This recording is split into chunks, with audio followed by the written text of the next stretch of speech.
right. This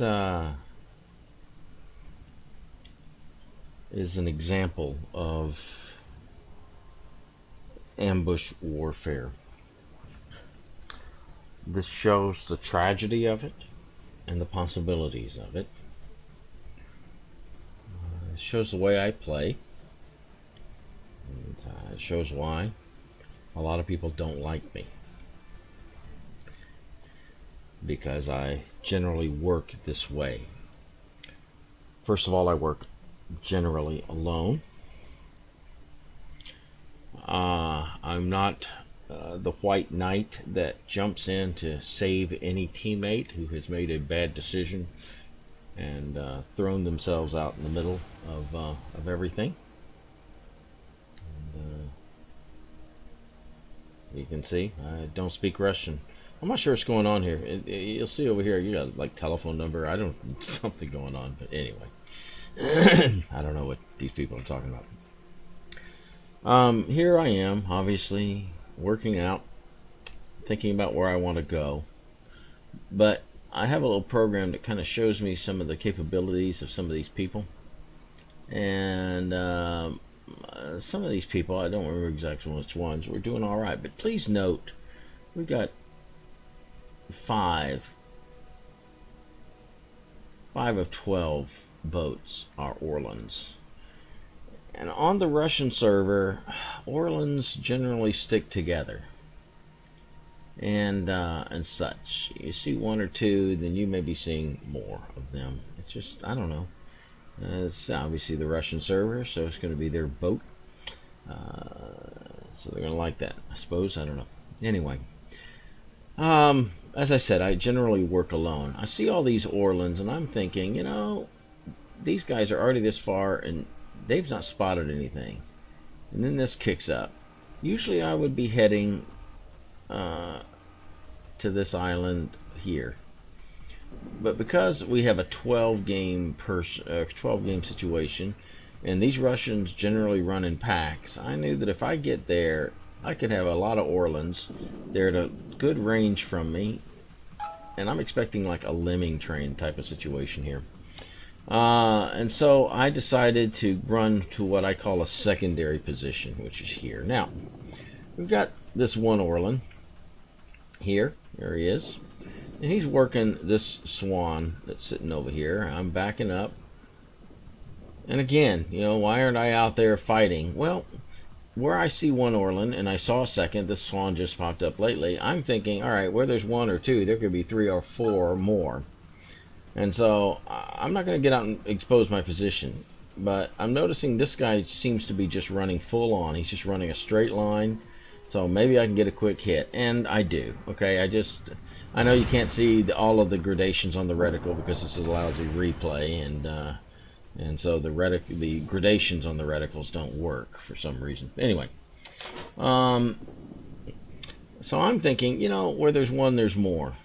That's just the way that they run. So I'm looking here. I'm keeping a watch on here. This guy's not really bothering me. He's way far away. He didn't seem to be coming on. But look here. Here's the second one. Now, this guy died because he's out in open water. Let's just sit out here. I got no protection. I'm broadside to the world. Am I going to give my life to save this individual? All I'm going to do, I save him from that, and then what do? Okay, I'm going to save him from everything. I just chase him around and continually shoot with him because he shows no sense. So I'm going to save a life that's going to get thrown away somewhere else.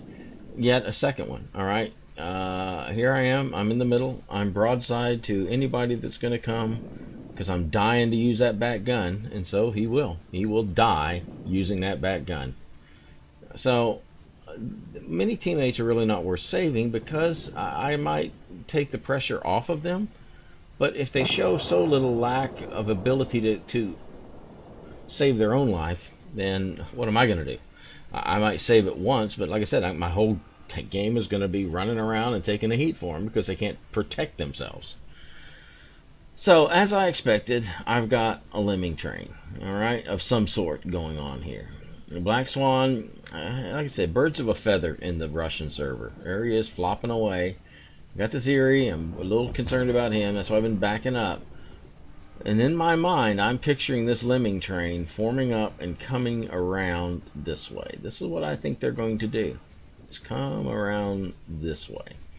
And so if they come around this way, and when I don't know where in this area they're going to come around, but one way or the other, they're going to be a heck of a lot closer to me. And the Swan needs point blank range because there's lousy guns. I mean, lousy at point blank, but better chance anyway. So that's what you got to do. You think you got them pegged. You think you know what they're going to do. They seem to be doing it. So you ride with it. So I lost 2 teammates. It was sitting out here in open water. All right. They don't know how to protect themselves. And so I'm not going to spend my whole game protecting them. Because I can protect them from one Orlan. But do I have to protect them from the next one? Do I have to protect them from the next one? It's just whatever. Anyway. So they throw their lives away. And the one guy might have killed that boat before I killed it, but that's only a might, because he was broadside and that boat was head on. So that boat had much less chance of getting hit while he could hit this broadside. So that one Orlan I killed, the other guy may have got a kill. So all right, I'm waiting for this lemming train. Here it is. And sometimes waiting takes a while. You have to keep the ocean empty for a while to convince your opponents that there's nothing in the ocean. Can't go floating around. That's why I don't like other teammates. When other teammates are here, these guys are not going to just sail down here majestically. That's why I don't like teammates. This is the most wonderful position in the world. Me by myself.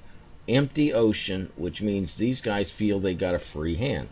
When people feel like they got a free hand, then you can play. Now here I go. I'm noticing I'm 2.1, 2.0, I am detected. It's time to rock and roll one way or the other. I'm going to have to make potato, because look, they are grouted, but they're not in the way I wanted. So here I go. We'll do what we can. He gets the first good shot on me. There you go. We eliminate that. Here's number 2. He runs aground. He got 1 hit from somebody else who's turning. But he's turning to me. He'll get 1 good hit on me. And cowabunga with number 2. And then number 3 just happens to be wonderfully there. He's turning his guns toward me, but his guns are not turning fast enough. This is the ambush. Boom. 3 Orlans in 30 seconds. There you go. And that's the way it works. That's how I wanted it to function. And it did function that way. Now, the rest of the game is unexciting. Okay. In fact, I know I got 4 kills here. And I don't get a 5th. I could have gotten a 5th, I think, from this Hermelin. They were coming down here. It's kind of a boring game from here on out. We do win the match. I position myself, but they kind of flop around. This entire group comes up here. It's like, oh, hey, there's the action. So they all come over here. So there's no more ambush capability for me because everybody else is whacked here and moving on. Like I said, when they see teammates, they react very differently than just flopping around and majestically sailing unconcerned. So anyway, I wanted to show the art of the ambush. Yeah, a couple of my teammates died, but if I'd have jumped out, ambush should have been met. I might have killed 1, and these guys, if they are too dumb, if they are so dumb that they presented broadside and just flying in open ocean, you know what? That shows me that they can't protect themselves, and I don't want to take the responsibility of protecting them for the whole match. So anyway, all right, that's enough. Like I said, we win the rest of this, blah, blah, blah, blah, blah. But I wanted to show an ambush, that it takes time, and dodos may die in front of you, but that's just because they made bad decisions, and I'm not responsible to correct their bad decisions. All right, so, all right, enough of this.